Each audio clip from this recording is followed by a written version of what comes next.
परवर्ती आलोच्य विषयवस्तुटी रही रामकथा रसामृत। ए विषय आलोचना रखापी मु अनुरोध रखी श्री सत्यसाई विश्वविद्यालय प्राक्तन छात्र श्रीजुक्त पद्मनाभ बेहरा सी आसी भगवान को निकट उपस्थापन रखिए। साईराम।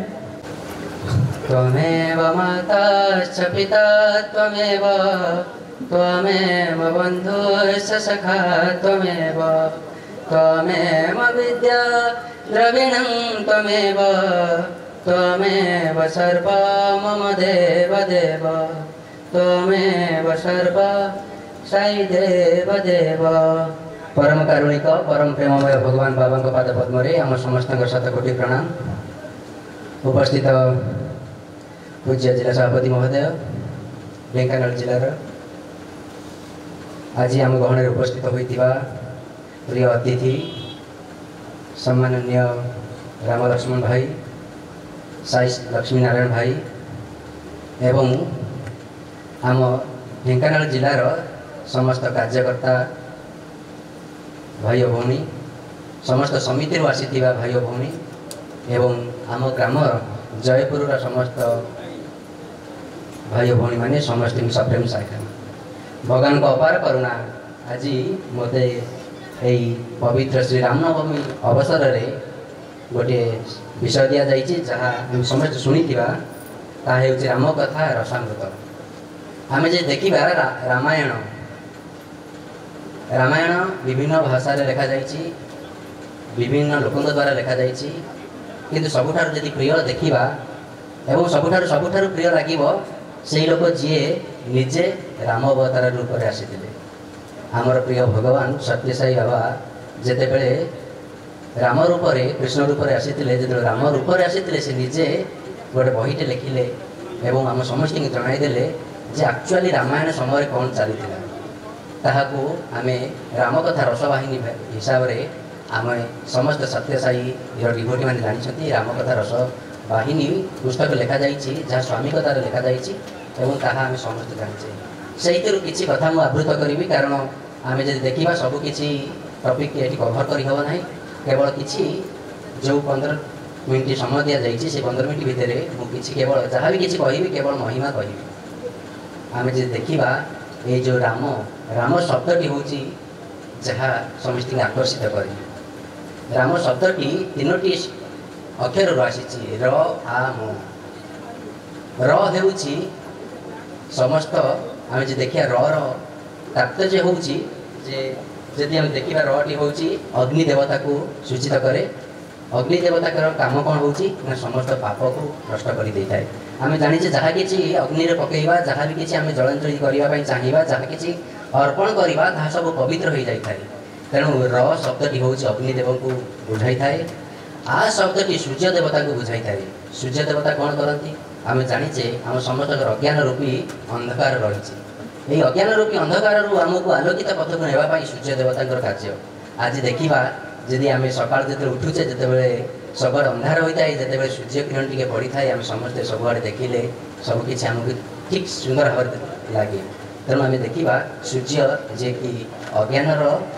आलोकित पथ को आनी था बुझाई थाए र आ म कहले आमर चंद्र देवता को बुझाई थाए। चंद्र देवता काम कौन ना शीतलता प्रदान करवा। आम जाने इना खरा दिन बहुत जोरे सूर्य किरण हो किसी समय पर जब हम देखिए 5टा 6टा बेलू जिते संध्या हो जाए जब चंद्र का आगमन हुए आम शीतलता पाई थाए और शीतलता आम समस्त को शांति प्रदान करें। तेणु जदि आम राम को पूजा करवा जदि साई राम को पूजा करवा ताहले आम 3टी वर प्राप्त करें आम समस्त पापर मुक्ति पाई था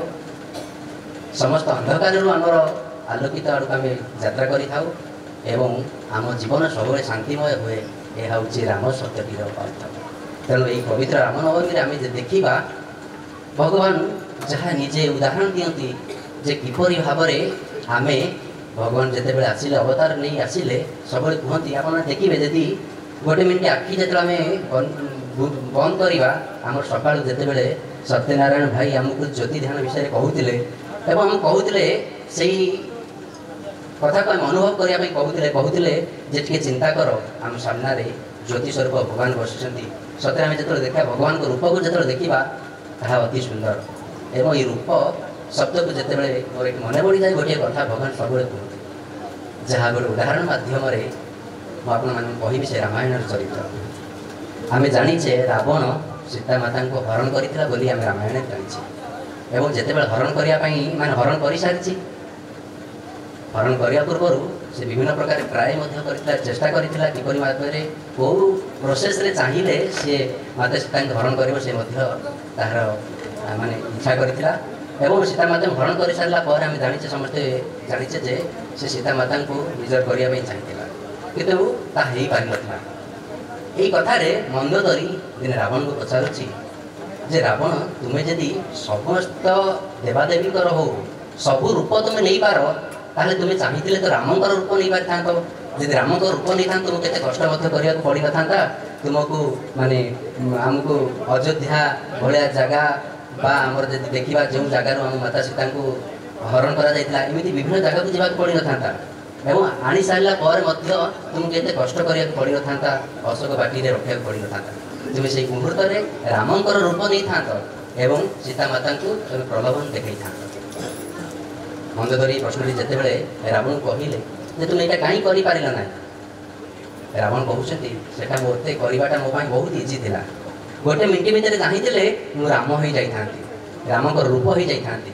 କିନ୍ତୁ ଯେତେବେଳେ ରାମଙ୍କର ରୂପ ମୋର ହେଇଯାଇଥାନ୍ତା ସେତେବେଳେ କାମ ଭାବନା ଆସିନଥାନ୍ତା। ଯେଉଁ ଖରାପ ଚିନ୍ତାଟି ମୋର ସୀତାମାତାଙ୍କ ପ୍ରତି ଥିଲା ବା ସୀତାଙ୍କ ପ୍ରତି ଥିଲା ମୋର ସେ ଚିନ୍ତାଟି ଆସିନଥାନ୍ତା ଯଦି ମୁଁ ରାମ ରୂପ ନେଇଯାଇଥାନ୍ତି। ତେଣୁ ମୁଁ କଦାପି ଭାବରେ ଚାହିଁନଥିଲି, ମୁଁ ସବୁ ରୂପ ନେବା ପାଇଁ ଚାହିଁଥିଲି କିନ୍ତୁ ରାମଙ୍କ ରୂପ ନେବା ପାଇଁ ଚାହିଁନଥିଲି। କାରଣ ରାମଙ୍କ ରୂପରେ ଏତେ ମାତ୍ରାରେ ଶକ୍ତି ଥିଲା ଯେ ଯଦି ସେ ରାମଙ୍କର ରୂପ ନେଇଥାଏ ତାହେଲେ ରାବଣରୁ ସେ ରାମ ପାଲଟି ଯାଇଥାନ୍ତା ଏବଂ ସୀତାମାତାକୁ ହରଣ କରିସାରିଥିଲା ପରେ ଯେଉଁ ତାର ଯେଉଁ ଆଶାଟି ଥିଲା ତାହା ମଧ୍ୟ ସେ ଚାହିଁଥିଲେ ମଧ୍ୟ ସେ ପୂରଣ କରିପାରିଥାନ୍ତା। କିନ୍ତୁ ସେଟା ହେଇପାରିଲା ନାହିଁ। ସେ ନିଜକୁ ରାମଙ୍କ ରୂପ କେବେ ଦେଲାନି। ତେଣୁ ଆମେ ଦେଖିବା ରାମଙ୍କ ରୂପରେ ସେଇ ଯେଉଁ ଶକ୍ତି ରହିଛି ଆମେ ସମସ୍ତେ ସେ ରୂପକୁ ଯେତେବେଳେ ମନନ କରିବା, ସେ ସାଇରାମ ରୂପକୁ ଯେତେବେଳେ ମନନ କରିବା ତାହେଲେ ଆମେ ନିଶ୍ଚୟ ସେ ଶକ୍ତିଟି ପ୍ରାପ୍ତ କରିବା, ତାହା ସେଥିରେ କୌଣସି ମାତ୍ର ସନ୍ଦେହ ନାହିଁ। ଏହା ଥିଲା ଆମର ପ୍ରଥମ ଶିକ୍ଷାଟି ଯାହା ଆମେ ରାମାୟଣରୁ ଶିକ୍ଷା କରିବା। ଆଉ ମଧ୍ୟ ମନ୍ଦୋଦରୀ ରାବଣଙ୍କୁ ଆଉ ଗୋଟେ ମଧ୍ୟ ପ୍ରଶ୍ନ ପଚାରିଥିଲା। ସେ ପ୍ରଶ୍ନ ପଚାରିଥିଲା ଯେ ଯେତେବେଳେ ରାମାୟଣ ସରିଯାଇଛି ବା ଯେତେବେଳେ ସବୁ ସରିଯାଇଛି ସେତେବେଳେ ତାର ଯେତେବେଳେ ରାବଣକୁ ବଧ କରାଯାଇଛି ତା ମନରେ ଗୋଟେ ଚିନ୍ତାଟା ଆସିଛି, ବହୁତ ଦୁଃଖରେ ଭାଙ୍ଗି ପଡ଼ିଛି ଏବଂ ସେ ରାମଙ୍କ ପାଖରେ ପହଞ୍ଚିଛି ଏବଂ ସେ ଦେଖିବା ପାଇଁ ଚାହିଁଥିଲା ଯେ ରାମ କିପରି ପୁରୁଷ ବା ରାମ କିପରି ପ୍ରକାର ଲୋକ ଯିଏ ମୋର ସ୍ୱାମୀ ଏତେ ଶକ୍ତିଶାଳୀ ସ୍ୱାମୀକି ମଧ୍ୟ ପରାସ୍ତ କରିଛନ୍ତି। ଏବଂ ତାହା ଦେଖିବା ପାଇଁ ସେ କ'ଣ କରିଛି ନା ରାମଙ୍କ ସହିତ ଗୋଟେ ଇଣ୍ଟରଭ୍ୟୁ ବା ରାମଙ୍କ ସହିତ ବାର୍ତ୍ତାଳାପ କରିବା ପାଇଁ ସେ ଆସିଛି। ମନ୍ଦୋଦରୀ ଯେତେବେଳେ ରାମଙ୍କ ପାଖରେ ଆସି ପହଞ୍ଚିଛି, ମନ୍ଦୋଦରୀ ଏବଂ ରାମଙ୍କ ଭିତରେ ବାର୍ତ୍ତାଳାପ ଚାଲିଛି। ସେ ଦେଖିବା ପାଇଁ ଚାହୁଁଥିଲା ଯେ ରାମଙ୍କର କେଉଁ ଗୁଣ ଅଛି ଯାହାଫଳରେ କି ସେ ମର୍ଯ୍ୟାଦା ପୁରୁଷୋତ୍ତମ ହୋଇଛନ୍ତି ଏବଂ ତାଙ୍କ ସ୍ୱାମୀଙ୍କର କେଉଁ ଗୁଣ ରାମଙ୍କ ଭଳିଆ ନଥିଲା ଯାହାଫଳରେ ସେ ପରାସ୍ତ ହେଲେ ଏବଂ ତାଙ୍କୁ ମଧ୍ୟ ବଧ କରାଗଲା ଏବଂ ତାଙ୍କୁ ମଧ୍ୟ ମରିବାକୁ ପଡ଼ିଥିଲା। ଏ କଥା ଯେତେବେଳେ ସେ ଦେଖିବା ପାଇଁ ଚାହିଁଥିଲା ଏବଂ ରାମଙ୍କ ସହିତ ବାର୍ତ୍ତାଳାପ କରିବା ପାଇଁ ଚାହିଁଲା, ସେ ବିଭିନ୍ନ ପ୍ରଶ୍ନ ପଚାରିବାରେ ଚାହିଁଲା। ସେ ରାମଙ୍କ ସାମ୍ନାରେ ବସିଛନ୍ତି ଏବଂ ରାମକୁ ବିଭିନ୍ନ ପ୍ରକାର ପ୍ରଶ୍ନ ପଚାରି ଚାଲିଛନ୍ତି। ଏଠାରୁ ସେଠାରୁ ବିଭିନ୍ନ ପ୍ରକାର କଥା ସେ ଯେତେବେଳେ ପଚାରି ଚାଲିଛନ୍ତି, ଗୋଟିଏ କଥା ନଜର କରୁଛନ୍ତି, ଦେଖୁଛନ୍ତି ରାମ ଯାହା ବି କିଛି ଉତ୍ତର ଦେଉଛନ୍ତି ସିଏ ସବୁବେଳେ ତଳକୁ ଅନେଇ ଉତ୍ତର ଦେଇଛନ୍ତି। ରାମ କଦାପି ଗୋଟେ କ୍ଷଣ ମାତ୍ରକେ ମଧ୍ୟ ସେ ମନ୍ଦୋଦରୀଙ୍କ ମୁହଁକୁ ଅନେଇ ନଥିଲେ। ସେ ଯାହା ବି କିଛି କରୁଥିଲେ ଯେତେ ବି ସମୟ ସେ ମନ୍ଦୋଦରୀଙ୍କ ସାମ୍ନାରେ ବସିଥିଲେ ସେ ସବୁବେଳେ ତଳକୁ ଅନେଇ ତାଙ୍କୁ ଉତ୍ତର ଦେଉଥିଲେ ଏବଂ ମନ୍ଦୋଦରୀ ଯେତେ ପ୍ରକାର ପ୍ରଶ୍ନ ପଚାରିଥିଲେ ସେ କୌଣସି ବିଚଳିତ ରାମ ହୋଇନଥିଲେ। ଏଥିରୁ ମନ୍ଦୋଦରୀ ବୁଝିପାରିଥିଲେ ଏଇଟା ଗୋଟିଏ ଗୁଣ ଯେଉଁଟାକି ମୋ ସ୍ୱାମୀଠାରେ ନଥିଲା। ମୋ ସ୍ୱାମୀ ଯେକୌଣସି ନାରୀ ବା ସୀତାଙ୍କ ଭଳି ପବିତ୍ର ନାରୀଙ୍କ ଉପରେ ମଧ୍ୟ ଆଖି ପକାଇଥିଲା, କିନ୍ତୁ ରାମଙ୍କର ଏତେ ମର୍ଯ୍ୟାଦା ପୁରୁଷ, ଏତେ ଶକ୍ତି ଥିଲା ଯେ ତାଙ୍କ ସାମ୍ନାରେ ମଧ୍ୟ ଯେତେବେଳେ ଜଣେ ଯୁବତୀ ହୁଅନ୍ତୁ ବା ଯେତେବେଳେ ଜଣେ ନାରୀ ହେଇ ବାର୍ତ୍ତାଳାପ କରୁଥିଲେ ସେ ଅନ୍ୟ ନାରୀଙ୍କ ଉପରେ ଯେତେବେଳେ ନଜର ପକାଇ ନଥିଲେ, ସେଇଟା ଗୋଟିଏ ଗୁଣ ଥିଲା ଯାହାକି ରାମ ପ୍ରଭୁ ବିଜୟ ଲାଭ କରିଥିଲେ। ଏବଂ ରାବଣର ଏଇ ଗୋଟିଏ ଖରାପ ଗୁଣ ଯଦି ଦେଖିବା ବିଶେଷ ଭାବରେ ଏଇ ଗୋଟିଏ ଏଇଟା ବହୁତ ବଡ଼ ଖରାପ ଗୁଣ ଥିଲା ଯାହାଫଳରେ ସେ ଦିନେ ପରାସ୍ତ ହେବାକୁ ପଡ଼ିଥିଲା ଏବଂ ବଧ ହେବାକୁ ପଡ଼ିଥିଲା। ଯଦି ଦେଖିବା विभिन्न प्रकार कथा रही आम संगठन जो रहीचे आमको विभिन्न प्रकार कार्यकलाप आसी था राम रामायण जो पढ़ुचे आम जाचे सबुठ प्रिय भक्त होती हनुमान हनुमान जितेबले पहुँची जाइछन्ति लंका रे गोटे शब्द देखि से रही जाइछन्ति से शब्दटी होची जनक कांथरे जनक घर कांथरे लिखाई राम एवं से आश्चर्य हो जाइछन्ति जे लंका भलिया जगार राम शब्द आसुची एवं से जो से भितर को पशिचन्ति रूप बदलाई जो भितर को पहुँची देखुंट जड़े व्यक्ति से होती विभीषण जी कि राम नाम जप कर लगी राम नाम जप कर लगी एवं हनुमान पहुँची हनुमान निजर रूप से बदलाई एवं से विभीषण के सहित वार्तालाप करने चाहिए हनुमान जो पचार विभीषण तुम्हें किए विभीषण उत्तर दौरान मुझे विभीषण रावणर भाई तापर हनुमान पचार तुम्हें लंका जो राम ध्वनि राम शब्द करुच कौन तुम भाई तुम रागु ना से कहते मो भाई रागे कि मु विभिन्न रूप माने विभिन्न वे बुझाई दे थाए जहाँफल कि मो भाई केवे मत डाउट करे ना रा से किसी कथा किसी बही में लिखा जाए रा जो राम शब्दटी बाहर जोटा लिखा जाता से किसी लोग कहती जे रा माने रावण म माने मंदोदरी से वे समस्त उत्तर दूसरा कि जो विभीषण को जिते बड़े हनुमान पचार हनुमान से कहते राम शब्दटी लिखुची से मर्यादा पुरुष से जुगवतार से अयोध्यावासी राम लिखी भक्ति करे प्रार्थना करे देखा मोर प्राण विकल है जिते परस्पर भितर कथबार्ता सरी जाइए से परिचय देखते विभीषण जो परिचय पाई हनुमान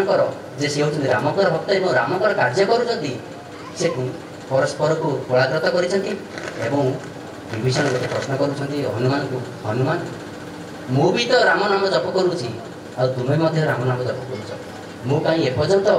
भगवान रामकर सानिध्य पाई पारे ना राम को दर्शन कर पारे ना किंतु तुम्हें एमती कौन करुच जहाँफल तुम्हें रामकर सानिध्य लाभ कर यही प्रश्नटी विभीषण हनुमान को पचार हनुमान कहते भाई तुम्हें केवल रामकर नाम जप करुच रामकर कथा तुम्हें केवल भावुच किंतु राम कार्य केवे करीना एपर्यंत तुम्हें राम कार्य किसी करीना भगवान को कार्य किसी करीना जो भगवान को कार्य को आम करवा ना ताहले आम केवे भी भगवान प्राप्ति करि परिबा नाही बोले हनुमान विभीषण उत्तर दौरान एवं कहते यदि तुम्हें रामकर दर्शन लाभ करने चाहूच तुम्हें रामकर सानिध्य लाभ करने चाहूच राम नाम जप सहित रामकर कार्य करने पड़ो एवं विभीषण पचार मत कौ कार्य करने पड़ो हनुमान कहते माता सीता केते दिन है आसी तुम जगार अच्छा तुम्हें जत्न नहीं जो प्रश्न कर बुझीपारी सत्य मु माता सीतांकर जत्न नेबार माता सीतांकर सेवा करिवार एवं तापर ठारू आपण मैंने जानी विभीषण सीता माता सेवा कर सीता माता त्रिजटा को पठाई एवं जत्न प्रत्येक मुहूर्त नहीं जहाँफल किसी दिन भितर आम जाचे एमती भगवान तो लीलामय से एमती भाव लीला कर विभीषण को से राज्य छाड़िया पड़ी से मुहूर्त से राम को प्राप्ति कर किपरि संभव है ना केवल दुईटी कार्य जो गोटे हूँ राम नाम जप करवा एवं राम कार्य करवा मानव सेवा हूँ माधव सेवा जिते आम समस्त सेवा करवा जिते विभीषण सीता माता सेवा करवा स्टार्ट कले आदर पाऊँच दुईटी एवं सी कहते यही दुईटी पाऊँच हूँ माता सीतांकर बहुत सीतांकर बोली से कहते एवं से कहते यही दुईटी पाऊँच को केवल चिन्ह पार्टी नहीं सागे सागे से मथारे मारी समस्ते जो प्रश्न पचार तुम्हें ये सब अलंकार जोड़ा देखिए तुम चाहिए भी जापार चिन्ह पार कौन पर चिन्ह पार से कहले मु आज पर्यंत केवल गोटे कार्य कर सकाल संध्या पर्यंत मु सीता को माता रूप में देखी सीता माँ पाद को केवल पूजा करुए पादरे जेहेतु पूजा करुए पादे लगे अलंकार टी केवल चिन्ह पार्छ तेणु देखो गोटे परिवार रहिले लक्ष्मणकर किपरि भाव चरित्र हनुमानकर किपरि चरित्र रामकर किपरि चरित्र जहाँफल कि आज रामायण आम समस्त शिखार गुण हो समस्ते शिखा ताहले आम जीवन सत्य सत्संगटी हो पारि था खरार कौन प्रोग्राम हो पारि था कि भगवान अपार करुणा आम समस्ते बसी पारी ये कथाटी मोर शेष कथाटी मन पड़ जाए आम जाने किसी दिन पूर्व एप्रिल 3 तारिख दिन आमर प्रोफेसर अनिल कुमार सर जी कि स्वामी अति प्रिय स्वामी ट्रांसलेटर तांकर देह त्याग होइछि और तांकर गोटे कथा मोर मन पड़ जाउछि से जतो प्रिंसिपल थिले तांको जतो स्वामी प्रिंसिपल रूप में अपॉइंट करिया पई चाहिथिले सेते बेले जतो स्वामी कहउछनी प्रोफेसर अनिल कुमार तुम मो कॉलेज रे जॉइन कर एवं माने प्रिंसिपल रूप में जॉइन कर से जतो ए कथाटी कहउछंती माने अनिल कुमार के डरी जाउछंती कहउछनी मोर मु कोन सत्य कोन प्रिंसिपल हेई पारिबि बा प्रिंसिपल हेले कोन मु एई कार्यटी सुंदर भाव में तुलाई पारिबि से समय भगवान निज संभाषण रखिछंती निज भाषण देवा स्टार्ट कर भाषण से कहते हनुमान तो कथा कहते जहाँ हम समिति मन रखा से कहते जिते बड़े समस्ते खोजिले जे हनुमान माने जे सीता माता किए ठाब कर किसी लोक आनी हनुमान को सामना को आनी एवं राम को सामने पहुँचे दी से समय माने किसी दिन पूर्व केवल हनुमान और राम मिलन होती जो हनुमान आसी पहुँची जाती पाखे से जो समस्त पचार हनुमान कम कौन ना समस्त कहते हनुमान जाइए सीता माता ठाब कर राम समस्त सामने दुईटी प्रश्न पचारि हनुमान प्रथम प्रश्न पचारि हनुमान तुम्हें समस्त कथा मानी आसी मो सामने ठिया गल मुझे तुमको दुईटी प्रश्न पचारि प्रथम प्रश्न पचारि तुम्हें कौन सीता माता को देखीच हनुमान कहले ना प्रभु मुझे सीता माता को एपर्यंत देखी ना द्वितीय कथा प्रश्न पचार स्वामी राम पचार हनुमान को तुम्हें सीता माता को जानी ना द्वितीय प्रश्न उत्तर दियो तुम्हें कौन ये जो 7 समुद्र रही लंघिबार शक्ति अच्छी तुम पाखे प्रभु मुझे जानी जे मो पाखे से शक्ति अच्छी ना ना राम कहते तुम मूर्खामी करू ना जो तुमको सब लोक आनी तुमको आसी मो पाखे पहुँचाई देते तुम्हें समस्त कथा राजी ना कौच सीता माता को ठाब कर किपर भाव संभव हम हनुमान हसी देउछंती एवं हनुमान गर्वर सहित कहते जहाँ समस्त आज भाई और भौणी आमको शिखबार अच्छे से दुईटी उत्तर दौरान कहते प्रभु जिते बड़े मुझे हुए तो सीता माता को देखी न थी पारे हुए तो मुझे जानी मोर से शक्ति अच्छी ना ना कितु जिते आपड़ मत सिलेक्ट कर मत आप कार्य नियोजन करने चाहती मोर से विश्वास अच्छी और भक्ति अच्छी जे आप मत से कार्य कर शक्ति देवे एवं से शक्ति बल में निश्चय सीता माता को ठाब करी कौन मात्र सन्देह ना एवं ये उत्तरटी हनुमान माने राम को बहुत पसंद होइछे और समस्ते सेठी माने ये कथारे माने समस्ते सहमत होइछंती एवं सेही कथा हम समझे शिक्षा दरकार जते भगवान हम संगठन को आनिछंती एवं खरा हो ताती हो जहाँ भी हेले भी यदि आम भगवान को पाद को जाबुड़ीना रखिथिबा ताहले आम निश्चय भगवत प्राप्ति करबा एते कोनोसी मात्र संदेह नहीं सर्वशेष रे पुणी थरे भगवान को यही प्रार्थना करबा ई श्रीराम नवमी रे आम भगवान को सबले प्रार्थना करबा जे जो राम शब्द की प्रथम वर्णना करुली जे जी कि पापर मुक्ति कराए जी अंधकार मुक्ति कराए